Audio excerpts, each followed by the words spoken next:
compromise and figure out really good solutions. How do we figure out this gang problem? What needs to be done with the gang problem? What do you believe needs to be done to stop it or to curb it? So, you know, part of those, I suppose, part of that community policing and stuff, right? Yeah, community policing, you know, helping fund the gang initiative again, being able to increase awareness from our community members. You know, the second district is pretty, it's pretty bad in infrastructure. A lot of people close to downtown want street lights. A lot of people downtown want their streets repaired. So, you know, those basic things really help build the community and be able to make people prideful of where they live. So for me, is being able to allocate resources all around the city of Yakima where we see that infrastructure needs to be repaired or done, and being able to you know, forcefully say, hey, this is what the city needs and this is what's going to happen. Let me ask you about that, if I may, the infrastructure, because the council just failed to get a second on the CARTAB thing, which would have generated $24 million to fix.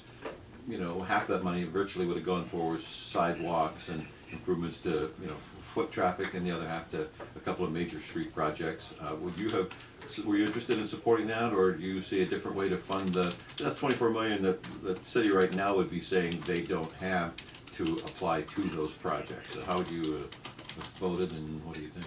Yes, you know, I am personally against the tab. I can afford it. But the main thing was the allocation of the funds.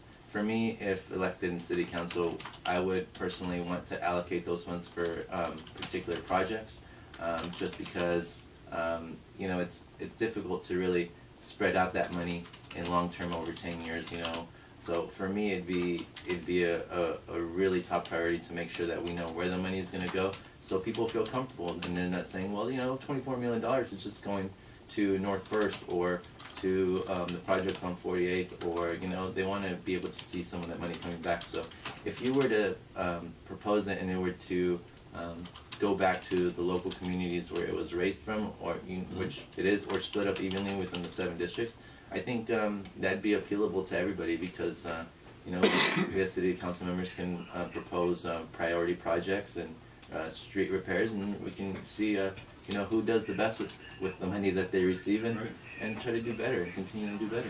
Another big issue is that policing policy that would bar officer from asking about immigration status. How do you feel about that? Yeah, I believe that police officers shouldn't ask for immigration status. I believe that once somebody's in the process, I mean, in either jail or anything, that they have the legal ability to do whatever it is possible for them. So personally, I would not want the police officers to ask the legal status of the person, because that would be kind of discriminatory for me. You know, if somebody says, "Hey, are you legal?" I'd be like, "What the heck, man?" Like, you know, you know, it raises a little bit more of a, I guess you would say, of a racism question, and you know, I just want to stay away from that. There's anything that would possibly put us into being sued again. Right on, right on. What are you? What's the, you know, with your opponent there, Jason White? It seems like he was hearing a lot from people about streets and infrastructure. Is that kind of the theme that you're hearing that people really want as you're knocking on doors in your district? Yeah, you know, a lot of people will point directly outside their door and say, well, you know, that street, this has been like this for years. Nobody has done anything. We thought we were going to get, you know, these things fixed, but, you know, it's in the last 2 years, but we haven't.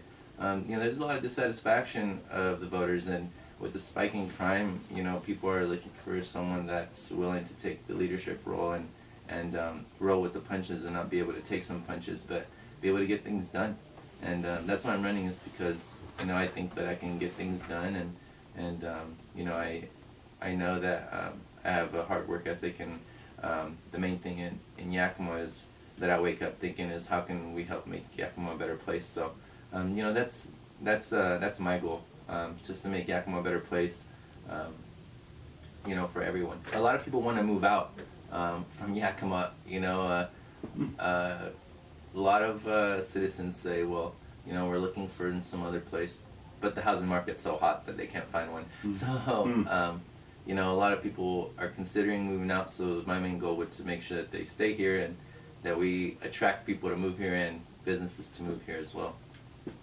All right, we've got a little less than a minute left. You just knocked on my door. You got 45 seconds. Why am I voting for Pablo? Hey Dave, the reason I need your vote is because I believe I'm the best candidate for District 2. I believe I can represent the district the best. I'm a fighter, and I believe that with great representation, the 2nd District can prosper. We can create economic development. We can work with the police department to make sure that the citizens are being protected and that their rights aren't being violated. You know, the main thing is that we just need the strong leadership right now in these tough times, and we need to be able to take those steps to get the city back on track. Well, leave me your literature. I want to read more about this guy. Thank you. Thanks for coming to our door. Well, all right. Thanks for your time this morning, Pablo. You are one of those districts that's going to be weeded out by the primary, so we wish you the best of good luck in that which comes next. So thanks for coming in. You're tuned to The Source, Fox News.